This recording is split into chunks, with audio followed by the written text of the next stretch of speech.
like to have a little casual conversation, I guess, about the publishing industry now. A lot of new authors come into this and they have really no idea how the business of publishing works or how to get started.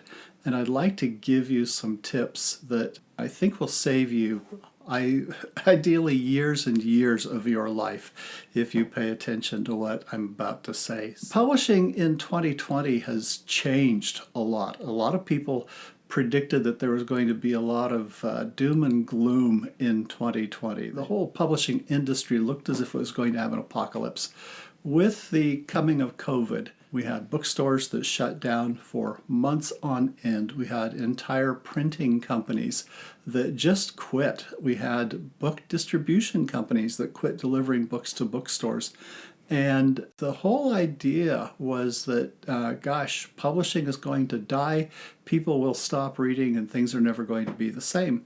So I was really fascinated to look at the industry figures for 2021 in January to see what actually did happen in 2020, because in my 30 years in working in publishing, I've found that every time that I've heard somebody prophesy about what's going to happen in the future in publishing, they tend to be absolutely wrong, and they were wrong again. In fact, I was looking at all of the signs and going, oh my gosh, and I kind of had to sit back and say, okay, let's just see what really happens.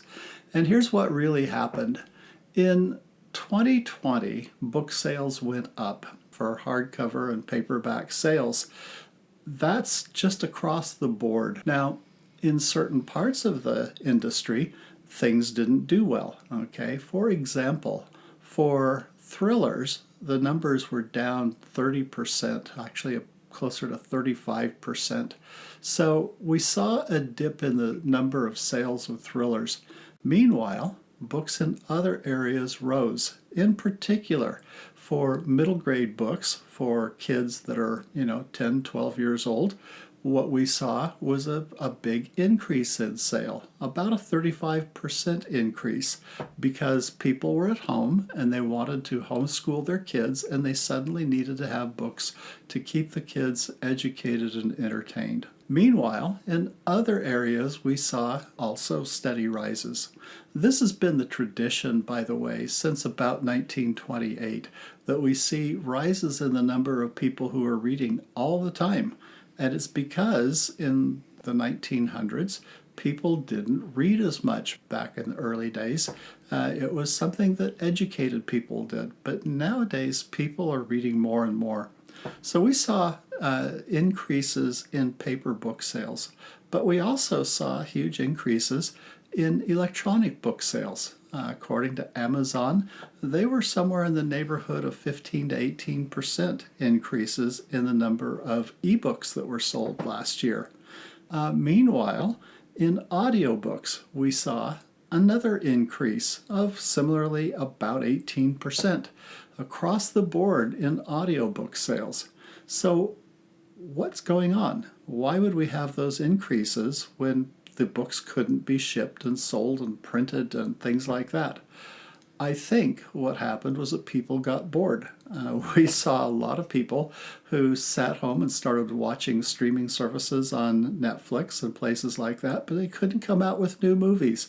And so what were we watching? We were watching reruns. We were watching things that were, quite frankly, second and third rate movies that couldn't get distributed in any good year.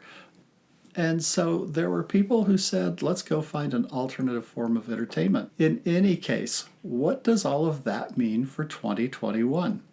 What it means is that if you're writing books, the book audience is still there. It's still the cheapest form of entertainment that you can get on a dollar per dollar spent. If you buy a book and read it, it takes you 20 hours and it costs you $20, you're getting about $1 worth of entertainment per hour. That's a heck of a lot cheaper than going to the movies or going to a big sports event that's going to cost you 50 or $100 just to go to that. So in any case, books are doing fine. Now, there are a couple of ways to break into publishing, and there's a huge division among authors. Do we want to be indie authors and self-publish our books, or do we go with traditional publishers?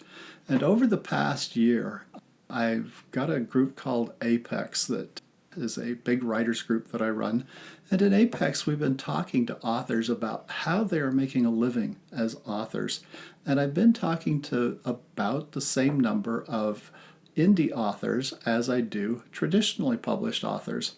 And I'm finding that there are people who are making a living all different kinds of ways as writers. And so I'm going to talk about some of the things that you can do to make a living as a writer. I'm going to talk about how to break into traditional publishing in a novel way that well, no, I've never heard anybody mention this before. So I'm just going to go ahead and explain how to do it in a way that will save you years and years of work.